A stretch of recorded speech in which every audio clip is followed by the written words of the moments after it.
شہباز شریف صاحب سے گلہ نہیں ہے, وہ حد سے زیادہ عزت کرتے ہیں. ہمیں سے پی ٹی آئی میں عزت نہیں تھی, فنڈز بہت زیادہ تھے, اربوں روپے کے فنڈز تھے. اب لوگ کہتے ہیں جی آپ جا کے وہاں عزت کمائیں اور ہمیں پینے کا پانی نہ ملے. تو سر یہ عزت کو پی ایم صاحب کی بڑی مہربانی, زرداری صاحب, پی ایم صاحب بہت عزت کرتے ہیں حد سے زیادہ.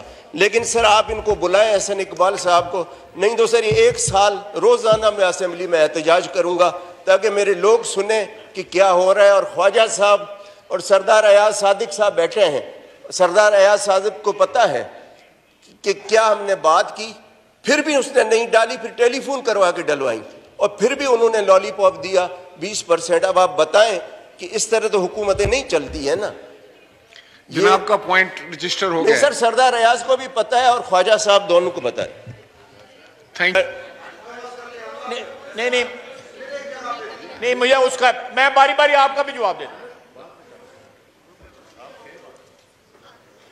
جناب اسپیکر, گلہ جو ہے میرے بھائی بطانی صاحب کا بالکل بجا ہے, میں اس سے کسی کو اختلاف نہیں ہے اور اس کو ریکٹیفائی کیا جائے گا.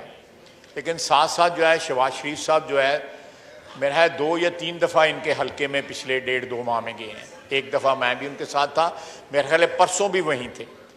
تو وہ بھی جو ہے الٹیمیٹلی جو اس گوادر کی جو ڈیولپمنٹ ہے وہ بھی ان کے حلقے کی ڈیولپمنٹ ہے. میں صرف وہاں پہ ڈیولپمنٹ ہو رہی ہے, اللہ کرے گوادر جو ہے وہ اپنے تکمیل کے مراحل سے گزر کے. مجھے موقع دیں سر, نو کراس میرے بھائی, ٹاک. مجھے موقع دیں, نہیں مجھے موقع دیں. Sir, no cross talk, address the chair. میری پوری بات تو سن لیں پلیز, پلیز. میں آپ سے خواجہ درخواست صاحب, کرتا ہوں, خواجہ صاحب please you address the chair and let there be no cross talk in the میری ہاؤس. بات پوری سن لیں, میری پوری بات سن. نہیں میں شہباز شریف کو, احسن اقبال, شہباز شریف میرا خیال ہے کہ آپ آنریبل ممبر سے مل میرا لیں. لیڈر ہے, اس کو میں احسن اقبال کس طرح بنا سکتا ہوں. لیکن میں جو کوتاہی ہے میں اس کو, مجھے ابھی ایاز صادق صاحب نے کہا ہے کہ رات کو مسئلہ یہ سیٹل ہو گیا ہے, لیکن سٹل میں سمجھتا ہوں کہ بطانی صاحب کے علاقے کا, بلوچستان کے باقی علاقے کا جو ہے وہ ریاست جو ہے وفاق کے اوپر بہت حق بند ہے. دہائیوں کی محرومیاں ہیں جو جن کا ازالہ ہونا چاہیے. میں بار بار اس مسئلے کے اوپر بولتا بھی ہوں, بلکہ ایک ناراضگی کا اظہار بھی جو ہے کوئٹے سے وقتاً فوقتاً جو ہے مجھے پہنچتا رہتا ہے. ہم نے وہاں پہ, میں نے نیشنل سیکورٹی کی میٹنگوں میں بھی یہ بات کی ہے کہ وہاں پہ ڈیولپمنٹ جو ہے وہ میسیولی ہونی چاہیے تاکہ وہ کمپنسیٹ ہو سکیں 70 سال کی محرومیوں کی وجہ سے. میں ان کے ساتھ ہوں اس ایشو کے اوپر, بالکل ان کے ساتھ شانہ بشانہ کھڑے ہو کے وہاں کی ڈیولپمنٹ کے لیے لڑوں گا, چاہے وہ گوادر ہو یا کوئی اور حصہ ہو بلوچستان کا جہاں پہ ڈیولپمنٹ نہیں ہوئی, جہاں پہ جو ہے لوگوں کے گریوینسز ہیں, سیاسی گریوینسز ہیں, ڈیولپمنٹ کے گریوینسز ہیں, اب بہت سے گریوینسز ہیں, ایک انبار ہے وہاں پہ گریوینسز کا. یہ بات بالکل جو میرے بھائی نے کہی ہے 100% درست ہے, بلکہ میں اس کا سکوپ جو ہے وائڈر کر رہا ہوں. اس کا سکوپ صرف گوادر تک نہیں رکھ رہا یا ان کے حلقے تک نہیں رکھ رہا, تمام حلقوں میں جو ہے لے کے جا رہا ہوں.